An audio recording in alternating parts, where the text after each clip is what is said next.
बिस्मिल्लाहिर्रहमानिर्रहीम। आज तक के मुअज़्ज़ज़ नाज़रीन अस्सलाम वालेकुम। अब किस नंबर 156 मुलाहिज़ा फरमाएं।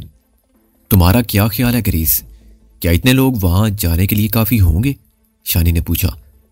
मैं यकीन से कुछ नहीं कह सकती शोनी, ग्रीस ने जवाब दिया।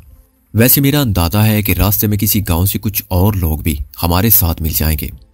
अंकल नूरी की बातों से मैंने यही अंदाज़ा लगाया है। वहां मौजूद लोगों की तादाद कितनी है और उनके पास हथियार कैसे हैं? शानी ने पूछा। ग्रीस उसे इस बारे में तफसील से आगाह करने लगी। वो शानी से कुछ भी छुपा नहीं रही थी। वो चाहती थी कि शानी के जरिए नूर अब्बासी और अजमल खान वगैरह को सारी सूरत हाल का इल्म हो जाए। उसने रुस्तम को दरपेश खतरे के बारे में भी शानी को सब कुछ वजाहत से बता दिया। उसने बताया कि उसको स्टीफन से ऐसी उम्मीद हरगिज़ ना थी। स्टीफन और उसके साथियों ने सरीहन धोखा किया है।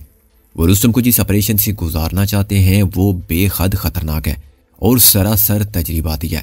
इस गुफ्तगू के दौरान में ग्रीस की आंखें बार बार नम होती रहीं।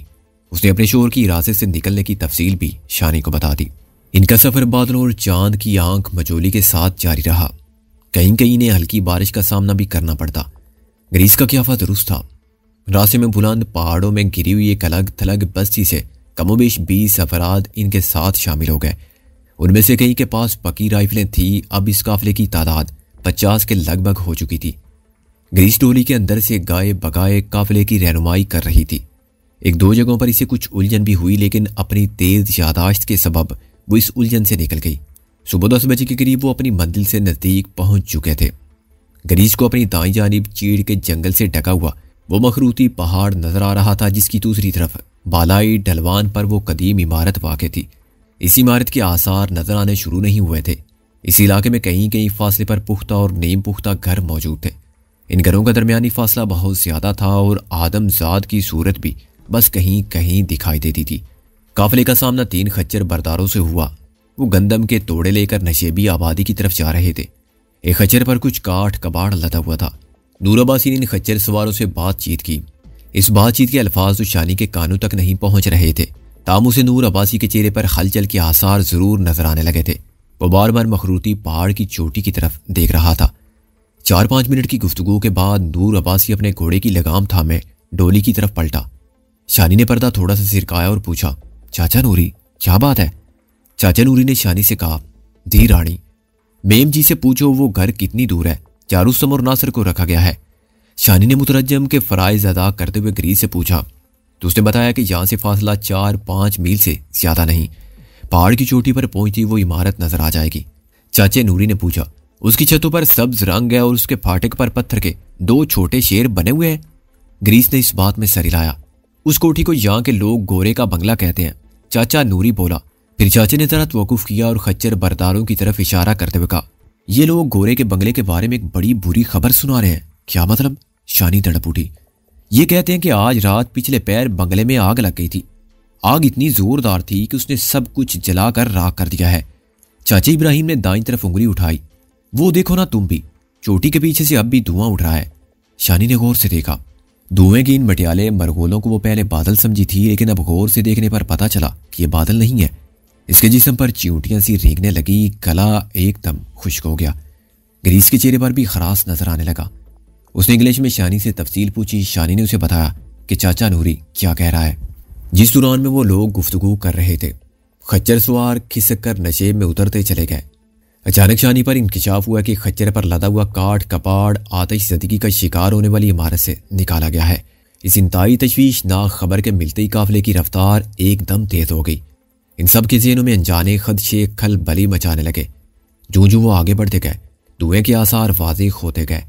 इन रास्ते में 2 खच्चर सवार और मिले। वो खासे फासले से गुजरे थे, ताहम उन्हें देखकर यही अंदाजा हुआ कि उनके खच्चरों पर भी किसी बर्बाद इमारत से निकलने वाला काठ कबाड़ लदा है। ग्रीस के कहने पर एक जगह काफिला रुक गया। चाचा नूरी अपने खांपे हुए घोड़े पर सवार डोली के करीब आया। शानी की तरह ग्रीस का चेहरा भी उसके शदीद अंदरूनी शराब को जाहिर कर रहा था। उसने शानी के जरिए चाचा नूरी से कहा, अंकल, अगर वाकई वहां गोरे के बंगले में कुछ हो गया है तो हमें सोच लेना चाहिए। क्या वहां पुलिस वगैरह तो नहीं पहुंची होगी? नहीं मैम जी, चाचे ने शानी की वसासत से कहा, अगर पुलिस ने यहां पहुंचना भी है तो उसे कम से कम 3-4 घंटे लगेंगे।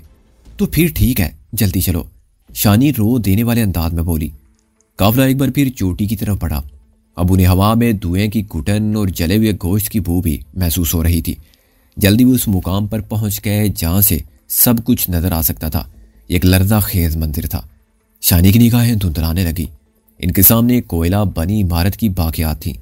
इन बाकियात में से अभी तक धुआं उठ रहा था और कहीं कहीं आग सुलग रही थी। इमारत के गिरदो पेश 200 मुकामी अफराद भी जमा थे। यकीनन ये लोग काफ़ी फासले से आए थे, क्योंकि इर्द गिर्द तो इक्का दुक्का मकान ही दिखाई देते थे। इमारत के कोयला बने कंपाउंड में 3 बड़ी गाड़ियों के सुलगते ढांचे भी मौजूद थे। यकीनन ये जीपें ही थी। घुड़सवार काफिले को देखकर हुजूम में खलचल के आसार नजर आए। मुकामी लोगों में से एक अधेड़ उम्र शख्स नूर अब्बासी की तरफ आया। दोनों के दरमियान मुकामी अंदाज में सलाम दुआ हुई। अधेड़ उम्र शख्स ने नूर अब्बासी से पूछा कि वो कौन लोग हैं। नूर अब्बासी ने कहा, हम घोड़ा गली की तरफ से आए हैं, अच्छे गरां जा रहे हैं, यहाँ धुआं देखकर रुक गए हैं। फिर उसने सुलगते बल्बे पर नजर डाली और अधेड़ उम्र शख्स से पूछा, ये क्या हो गया भैया जी? अधेड़ उम्र शख्स लर्जा आवाज में बोला, हमें तो खुद कुछ पता नहीं जी। कल रात तक यहाँ 10-15 बाबू लोग मौजूद थे, उनके नौकर भी थे। रात को इस तरह से गोलियां चलने की आवाजें आई थी, मैंने भी सुनी थी। आम तौर पर जंगली जानवर आ जाते हैं, कभी कभी बड़ा जंगली बिल्ला और चीता भी दिखाई पड़ता है। मैंने समझा शायद किसी जानवर को देखकर फैर निकाले गए हैं।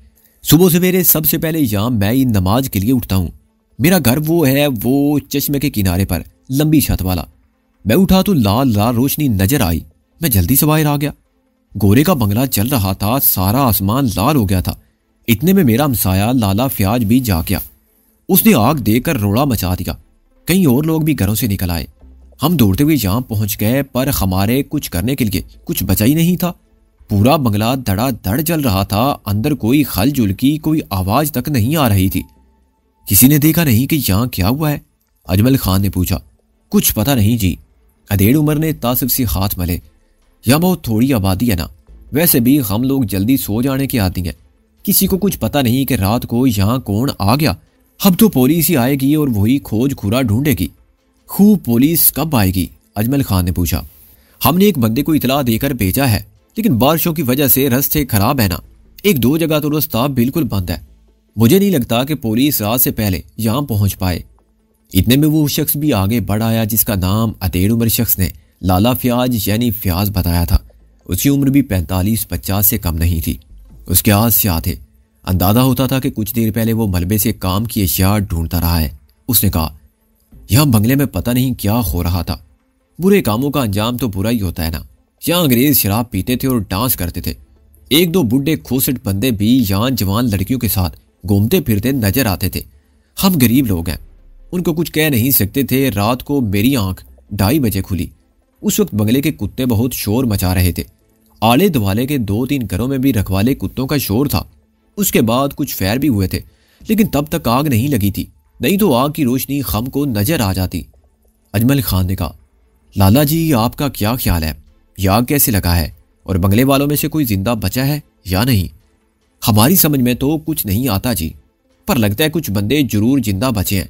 वहां उन पत्थरों के पास खून के धब्बे हैं जो उतराई की तरफ चले गए हैं। कहीं कहीं पैरों के निशान भी मिलते हैं, पर बारिश और गीली मिट्टी की वजह से ये निशान साफ नहीं है और आगे जाकर बिल्कुल खत्म हो गए हैं। मेरे अंदाजे के मुताबिक बस 2 ही बातें हो सकती हैं जी। या तो कुछ बंदे बाहर से आए हैं और उन्होंने बंगले को आग लगाई है, या फिर बंगले के अंदर ही कोई मामला हुआ है। लाले फ्याज ने कहा, बंगले के पिछवाड़े जनरेटर के लिए डीजल यानी डीजल के कैन वगैरह रखे हुए थे। क्या पता उनमें से किसी ने माचिस की तीली फेंक दी हो। अधेड़ उम्र शख्स की आवाज वाकई की शिद्दत से लर्ज रही थी। शानी ने धुंधलाई हुई नजरों से ग्रीस की तरफ देखा। वो सख्ता ज़दा सी थी, ऐसे जैसे अपनी आंखों पर यकीन नहीं हो रहा था। तकरीबन 36 घंटे पहले वो जिन लोगों को जिंदा सलामत छोड़ कर गई थी, वो अब जिंदा सलामत नहीं थे। उनमें से न जाने कितने इस भूत बंगले के अंदर ही जल कर राख हो गए थे, और यह बंगला भी अब राख का ढेर दिखाई दे रहा था। इर्द गिर्द के मुफलस लोग अब हैरत और सदमे के मरहले से गुजर चुके थे। वो अब मलबे के अंदर घूम रहे थे और अपने काम की चीजें तलाश कर रहे थे। चंद मोहम्मद अफराद उन्हें मना करने की अधूरी सी कोशिशें भी कर रहे थे। अजमल खान, चाचा नूरी और चंद दीगर अफराद भी बेकरार कदमों से चले हुए कंपाउंड में दाखिल हो गए। वो देखो शोनी, ग्रीस ने गुलूगीर आवाज में एक समत इशारा किया। शानी ने डोली के पर्दे को सिरका कर देखा और लरज गई। कंपाउंड में एक जली हुई जीप के पास एक शख्स की कोयला लाश पड़ी थी। उसका आधा धड़ जीप में और आधा जीप से बाहर था। कुछ कहा नहीं जा सकता था कि यह कौन है।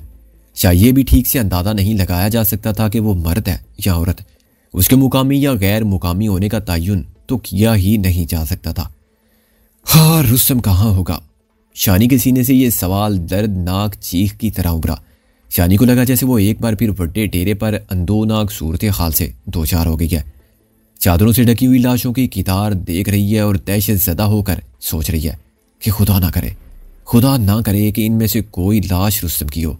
मुकामी लोग इस बात की परवाह किए बगैर के सबूत ज़ाया होंगे आज़ादाना मलबे में घूम फिर रहे थे। एक बच्चे के हाथ में कद जली वीडियो केस्ट थी। केस्ट पर हिजान खेज तस्वीरें मौजूद थी। बंगले के गेट पर नस्ब दोनों पत्थरों के शेर भी धुएं से स्याह हो चुके थे। अजमल खान और चाचा नूरी वगैरह को अंदर गए। देर हुई तो शानी से बर्दाश्त नहीं हो सका। वो मुंह सर चादर में लपेट कर डोली से बाहर निकल आई। ग्रीस ने भी चेहरा छुपाया और उसकी तकलीद की। डोला भी छोटे छोटे कदम उठाता उनके पीछे हो लिया। वो हर चीज़ को बड़ी गहरी और ठहरी नज़र से देखता था। शानी और ग्रीस तबाह हाल इमारत के अंदर दाखिल हुई।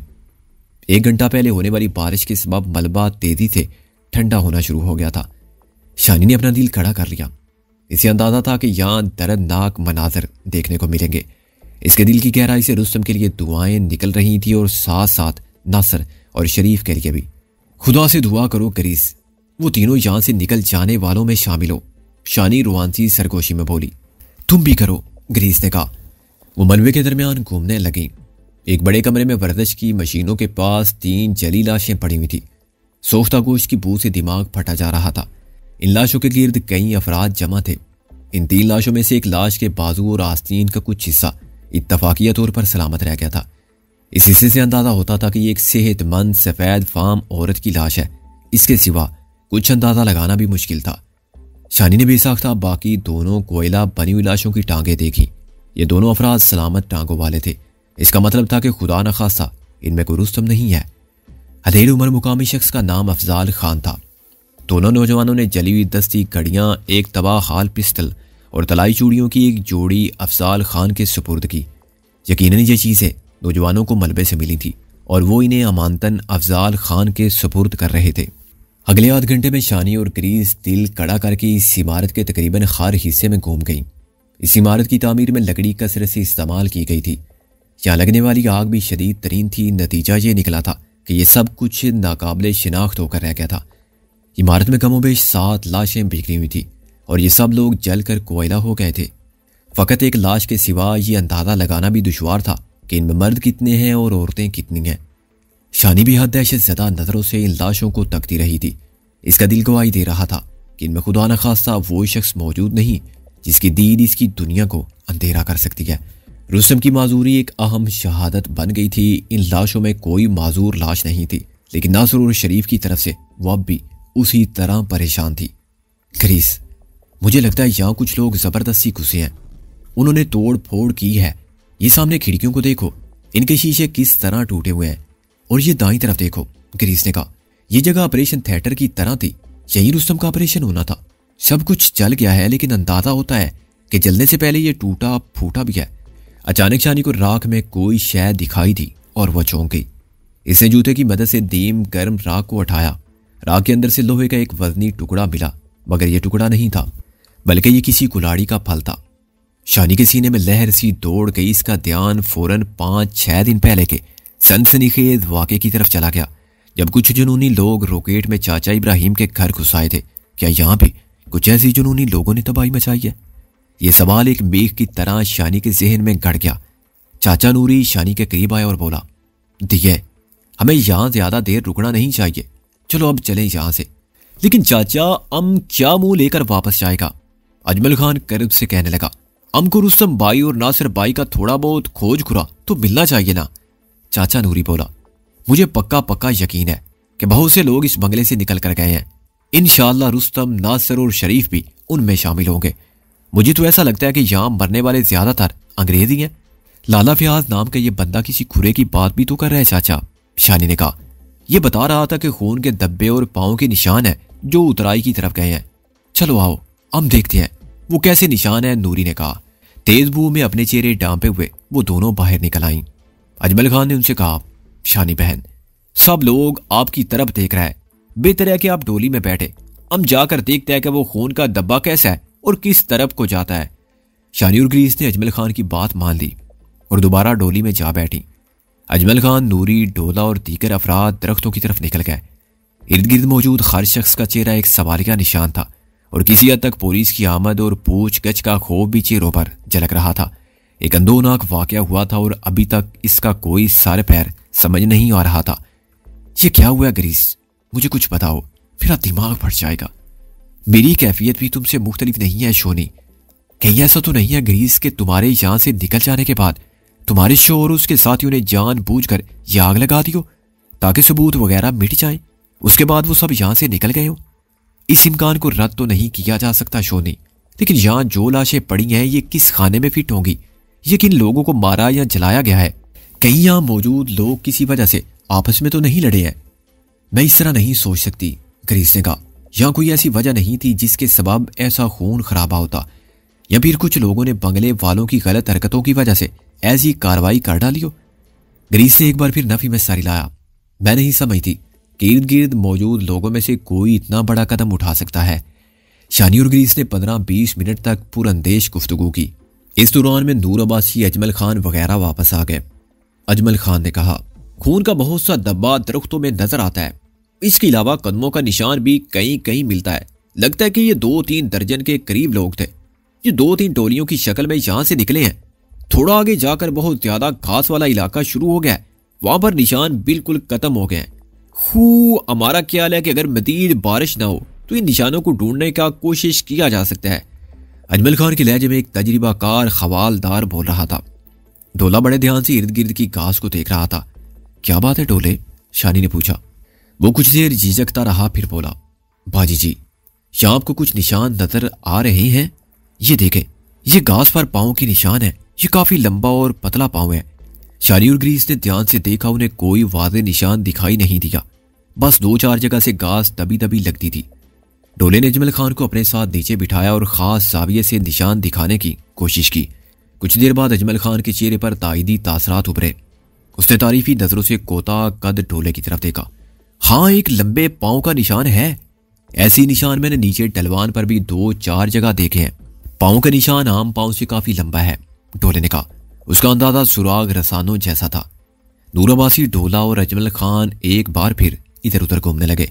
10-15 मिनट बाद उन्होंने जो नतीजा निकाला वो ये था कि आग लगने के बाद जो लोग इस बंगले से निकल कर गए हैं उनमें एक काफी लंबे कद वाला दुबला पतला शख्स भी था। उसने आम शहरी तर्ज की जूती पहन रखी थी। नूर अब्बासी और अजमल ने इस हवाले से अफजाल और फ्याज वगैरह से कुछ मालूम करने की कोशिश की, लेकिन वो कुछ नहीं बता सके। तकरीबन 1 घंटे बाद वो लोग वहां से वापस रवाना हो गए। वो सब बहुत दिल गरिफ्ता थे। शानी और नूर अब्बासी के बहुत इसरार के बावजूद अजमल खान वापस नहीं गया था। वो वहीं जाए खासा के इर्द गिर्द मौजूद रहना चाहता था। उसे इत्मीनान था कि उसे यहाँ कोई मफरूर खबालदार की हैसियत से नहीं पहचान सकता। वो इस अंदोनाक वाक़े के हवाले से होने वाली तफ्तीश से बाखबर रहना चाहता था, बल्कि उसकी ख्वाहिश थी कि वो अपने तौर पर भी किसी नतीजे पर पहुंचने की कोशिश करेगा। रुस्तम के साथ अजमल खान की एसोसिएशन बिल्कुल वाज़ेह थी। वो उसकी सांस के साथ सांस लेता था। वो सब कुछ छोड़ छाड़ कर सिर्फ और सिर्फ रुस्तम के लिए यहाँ मौजूद था। इसलिए रुस्तम को यहाँ लापता छोड़कर वापस रॉकेट जाना उसे बेमानी महसूस हो रहा था। जब शानी ने देखा कि वो किसी सूरत वापस नहीं जाएगा तो उसने उसे बेहद मोहतात रहने की ताकीद की थी और अपनी समझबूझ के मुताबिक जरूरी हिदायत भी दी थी। शानी रॉकेट वापस पहुंच गई थी, मगर इसे लगता था कि वो अपना आप वहीं जली हुई इमारत के खंडर में छोड़ आई है। बेशक इसका दिल गवाही देता था कि रुस्तम उन बदनसीबों में नहीं जिन्होंने वहां जान आ रही, लेकिन वो था कहाँ? नासर और शरीफ कहाँ थे? क्या स्टीफन वगैरह ने ही उन्हें किसी और जगह मुंतकिल किया था, या फिर ये उसी जुनूनी गिरोह का किया दरा था जो यहाँ चाचा इब्राहिम के घर में भी तबाही मचा चुका था? अगर ये लोग थे वही, तो फिर कौन थे? कहाँ से आए थे? ग्रीस, स्टीफन और दूसरे सफेद फार्मों से उनकी क्या दुश्मनी थी? फिर शानी का ध्यान हवालदार नागी की तरफ चला गया। कोई और इन जनूनियों के बारे में जानता हो या नहीं, लेकिन नागी जरूर कुछ न कुछ जानता है। ये नागी था जिसने चाचा इब्राहिम के घर में कुलाड़ी बरदारों की आमद से चंद घंटे पहले ग्रीस के बारे में पूछगछ की थी। वो एक सफेद फार्म लड़की का खोज लगाता हुआ वहां पहुंचा था और शानी और अजमल खान वगैरह पर रोब गांठता रहा था। शानी को अंदाजा हुआ कि हवालदार नागी इस मामले में एक अहम सुराग की हैसियत रखता है। अगर नागी से मिला जाता और तरीके से पूछा जाता तो हो सकता था कि वो हमलावरों के बारे में अहम सुराग दे सकता।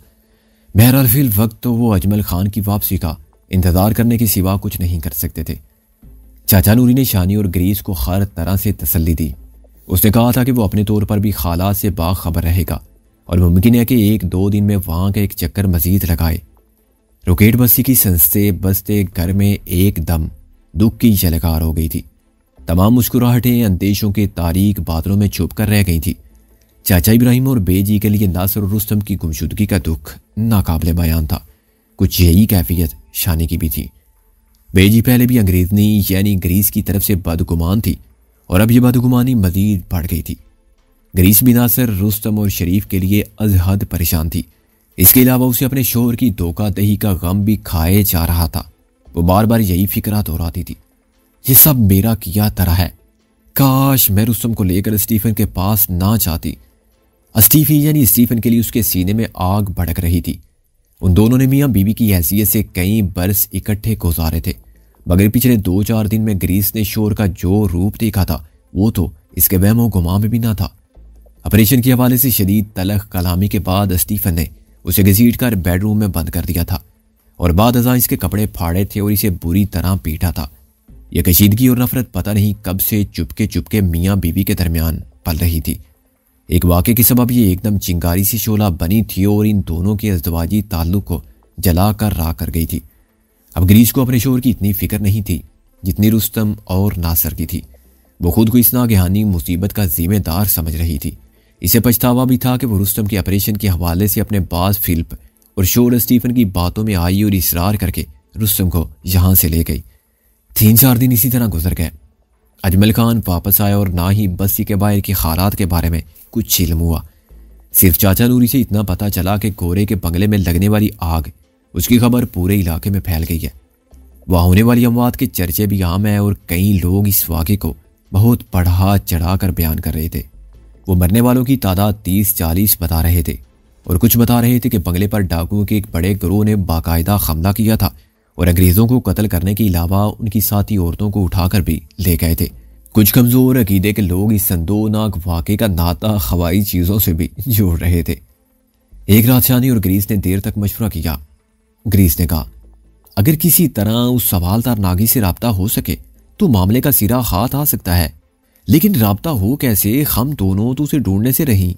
अजमल खान यहाँ नहीं है और ना ही डोला ये काम कर सकता है। शानी ने कहा, वैसे भी वो शख्स महीने में 1-2 बार ही बस्ती का चक्कर लगाता है। अब तो वो वापस चौकी पर जा चुका होगा और नासिर ने बताया भी है कि चौकी यहाँ से 25 मील के फासले पर है। हो सकता है कि बंगले में आग वाले वाक़े के बाद नागी फिर बस्ती का चक्कर लगाए। ग्रीस ने कहा, अगर वो आता भी है तो हमें उससे बहुत मोहतात रहकर बात करनी होगी। अगर उसे किसी तरह का शक हुआ तो उल्टा लेने के देने पड़ जाएंगे। वो दोनों नागी के बारे में बात कर रही थी और उन्हें हरगिज़ तवक्को नहीं थी कि उससे इतनी जल्दी मुलाकात हो जाएगी। बाहर का दरवाज़ा खटखटाया गया। चाचा इब्राहिम घर में नहीं थे। शानी ने डोले को आवाज़ दी कि वो दरवाजे पर देखे। डोला अंदर से आया और शानी के करीब पहुंचकर सरगोशी के लहजे में बोला, मुझे लगता है बाजी ये वही उस दिन वाला बंदा है, वही हवालदार। तुम्हें कैसे पता? शानी ने चौंक कर कहा, बस मुझे उसके पिंडे की हवाड़ यानी जिस्म की बू आ रही है। डोला कभी कभी ऐसी चौंका देने वाली बातें करता था। शानी खामोश रही। वो सवालिया नजरों से उसकी तरफ देखता रहा जैसे पूछ रहा हो कि दरवाज़ा खोलूं या नहीं। शानी ने इस बात में सर हिलाया। वो छोटे छोटे कदम उठाता दरवाजे की तरफ गया और चंद सेकंड बाद वापस आ गया। वही पुलिस वाला है जी, उसने कहा है चाचा इब्राहिम का पूछ रहा है। मैंने कहा वो नहीं है, कह रहा है कि मैंने उनसे बात करनी है, उन्हें फौरन बुलाओ। शानी ने ग्रीस को सूरत हाल बताई। फिर क्या करना चाहिए? ग्रीस ने पूछा। तुम डेविस को लेकर पिछले कमरे में चली जाओ, मेरा ख्याल है कि मैं उससे बात करती हूँ। एहतियात से, ग्रीस ने कहा और डेविस को लेकर अकबी दरवाजे में ओझल हो गई। शानी ने तेजी से दाएं बाएं देखा कि ग्रीस या डेविस की कोई निशानी ना पड़ी रह गई हो। शानी की धड़कन जरा बढ़ गई थी। वो जानती थी कि अनवर नागी जितना शेखी खोर है उतना ही टेढ़ा भी है। चंद रोज पहले वो कह कर गया था कि यह मामला भी खत्म नहीं हुआ, वो दोबारा आएगा, और आज वो तशरीफ ले आया था। शानी ओढ़नी लेती बैठक में चली गई और डोले से कहा कि वो बैठक का दरवाज़ा खोलकर हवालदार को अंदर बुला ले। डोले ने शानी की हिदायत पर अमल किया। थोड़ी देर बाद मोटी तोंद और सांवली रंगत वाला खरांट सूरत नागी उसके सामने कुर्सी पर बैठा हुआ था। हसबे वो को एक बोगस फाइल उसकी बगल में दबी हुई थी। शानी ने उसकी आमद से पहले लंबा घूंघट निकाल लिया। घूंघट की ओट से इसने देखा कि हवालदार ने कल्फ लगी वर्दी पहनी थी, आंखों में सुरमा था। आज उसने अपने उलिस्टर में बाकायदा रिवाल्वर लगाया हुआ था। ऐन मुमकिन था कि यह देसी रिवाल्वर हो और नागी ने किसी से मांग तांग कर अपनी तोंद के साथ आवेजा कर लिया हो। नागी ने खनकार कर गला साफ किया और बोला, फिर क्या सोचा है तुम लोगों ने? किस बारे में जी? शानी धीमी आवाज में बोली। पिछली मुलाकात की तरह उसने अपना लबो लहजा खालिस देहाती रखा हुआ था। अंग्रेज औरत के बारे में, नागी ने गुस्से से कहा। मेरे पास औरत के बारे में जो इंक्वायरी है वो एकदम पक्की है। उस औरत को इस चार दीवारी के अंदर देखा गया है। अब तुम लोग उससे इनकारी हो रहे हो और ये मेरी शराफत है कि मैंने अब तक तुम्हारे घर के मर्दों को थाने नहीं बुलाया है। पर अब मुझे लग रहा है खैर नाड़ है कि तुम्हारे देवर और ससुर को ले जाए बगैर गुजारा नहीं होगा। वो अजमल खान के लिए देवर का लफ्ज इस्तेमाल कर रहा था। शानी ने कहा, हम पहले आपको बता चुके हैं जी कि हम पर किसी ने झूठा इल्जाम लगाया है। जो कुछ भी है बीबी, इल्जाम तो लगा है ना खैर नाड़, और इल्जाम की सफाई कोर्ट में पेश करनी पड़ती है। फिर उसने अपनी तनोमन गर्दन घुमाकर दाएं बाएं देखा और बोला, वैसे वो तुम्हारा देवर खैर नाड़ है कहाँ? वो 2-4 दिन के लिए अपने भाई के गांव गया हुआ है। उसकी गर्दन में बड़ा सख्त सरिया है। बात करने की तमीज भी उसे किसी ने नहीं सिखाई। पिछली दफा मेरा दिमाग आउट हो जाता तो उसने थाने में उल्टा लटक जाना था। अब भी वक्त है, उसे अच्छी तरह समझा लो वरना कारे सरकार में टांग अड़ाने की वजह से बहुत बुरा फंसेगा। नागी ने धमकी दी। फिर उसने अपनी तेल से चिपड़ी खोपड़ी पर हाथ फेर कर कहा, और वो तेरा शोर है ना, वो कहाँ है? वो भी अभी नहीं आया। नागी ने एक बार फिर दोस्त जमाने वाला लहजा इख्तियार किया। देख बीबी, ये अंग्रेज लड़की के लापता होने का केस है और वो लड़की यहां देखी गई है। दफा 363, दफा 362 और दफा 365 के तहत ये बड़ा संगीन जुर्म है। ये इब्राहिम का घर है, मालिक मकान है और घर का सरबराह होने की वजह से सबसे सख्त केस उसी पर बनता है खैर नाड़। पर तेरा बंदा और वो पठान भी इसी लपेटे में आ रहे हैं। उसके साथ ही उसने अपनी बोगस फाइल खोली और बड़े ध्यान से चंद कागजात देखे और कलम से उन पर चंद निशान वगैरह लगाए। शानी को साफ पता चल रहा था कि वो भूंडी अदाकारी में मसरूफ है। उसके साथ साथ वो ये देखकर हैरान हो रही थी कि दूर दराज देहाती इलाकों में निचले दर्जे के सरकारी एहलकार सादालू लोगों को किस तरह दहशत ज़दा करते हैं। फिर शानी ने एक और छोटा सा तमाशा देखा। नागी ने अपनी जेब में से एक खटारा मोबाइल फ़ोन निकाला। उसे ज़रा छेड़छाड़ की, फ़ोन की घंटी बजने लगी। नागी ने जाहिर किया कि उसे कहीं से कॉल आई है, हालांकि इसका इम्कान ना होने के बराबर था या सिग्नल्स बहुत कमज़ोर थे। नागी अपने किसी तसव्वुराती मुखातिब से बातें करने लगा। हाँ हाँ, मैं थानेदार बोल रहा हूँ, अनवर नागी। हाँ हाँ, क्या कहता है वो? नहीं नहीं, पकड़ के लाओ उसे। शाम तक चमड़ी उधेड़ दो हरामजादे की, मैं देख लूंगा उसको। और मैं देख लूंगा सेक्रेटरी को जो उसके पीछे आएगा खैर नाल। थोड़ी देर तक वो जाहिर करता रहा कि दूसरी तरफ से होने वाली बात वो सुन रहा हो। फिर फुनकार कर बोला, कोई मखौल नहीं है खैर नाल, पुलिस मुकाबला किया है उसने। लगाओ उस पर दफा 332 और 333। उसके बाद नागी ने फोन बंद करके जेब में ठूंसा और बड़बड़ाने लगा। अपने तौर पर उसने शादी को मुतासिर करना चाहा था। यह बेहद भूंडी और सती किस्म की कोशिश थी, लेकिन शादी जानती थी इस बस्ती में जरूर ऐसे लोग होंगे जिनके लिए ऐसी कोशिश भी मुकम्मल तौर पर कारगर साबित हो सकती है। तेरे बंदे का क्या नाम है?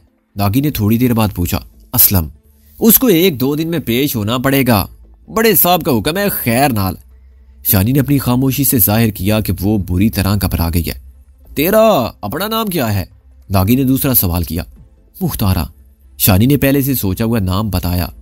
नागी ने एकदम मौजू बदलते हुए कहा, देख मुख्तारा, तू चंगी भली सोहनी है, तुझे अच्छे से अच्छा मिल सकता है, बल्कि अब भी मिल सकता है। फिर तूने एक निखट्टू अफवाह से ब्याह कर लिया। ये बात मेरी समझ में नहीं आ रही खैर नाल। बस जी, जोड़े तो आसमानों पर बनते हैं।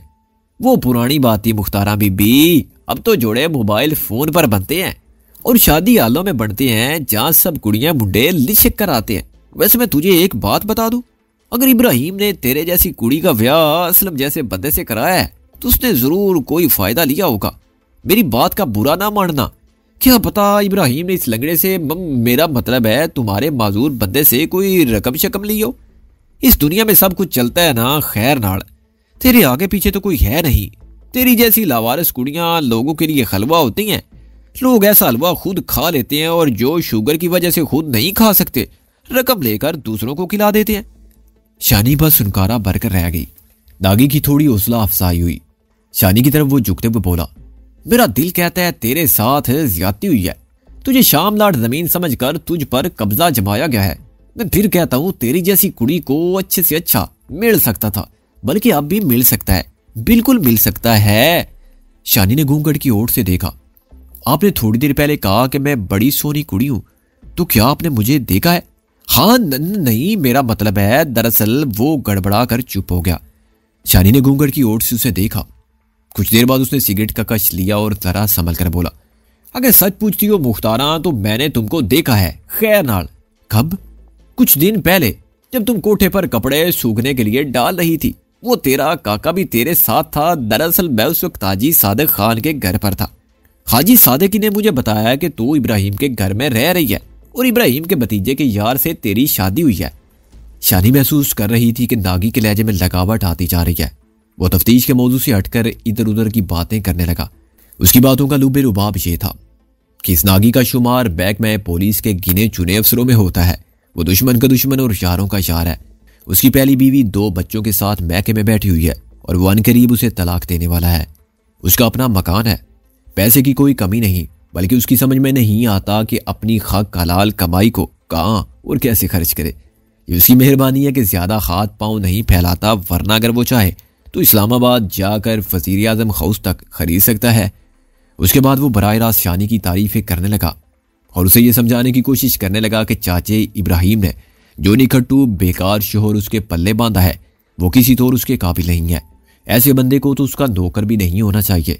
अगर वो रेशा खत्मी अंदाज में बोला, मैं सच कहता हूँ मुख्तारा, उस लंगड़े और बुढ़े इब्राहिम के चक्कर में पड़कर अपनी जिंदगी बर्बाद ना करना।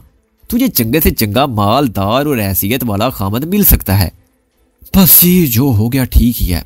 शानी घूंघट की ओर से बोली, बस यही कम हिम्मती है तेरे जैसी औरतों की।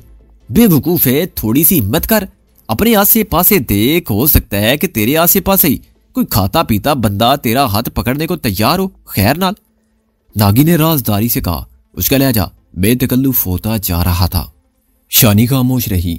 वो मूंछों पर हाथ फेर कर बोला, अगर तुझे किसी का डर है तो ये डर अपने दिल से निकाल दे। मैं तेरे साथ हूं।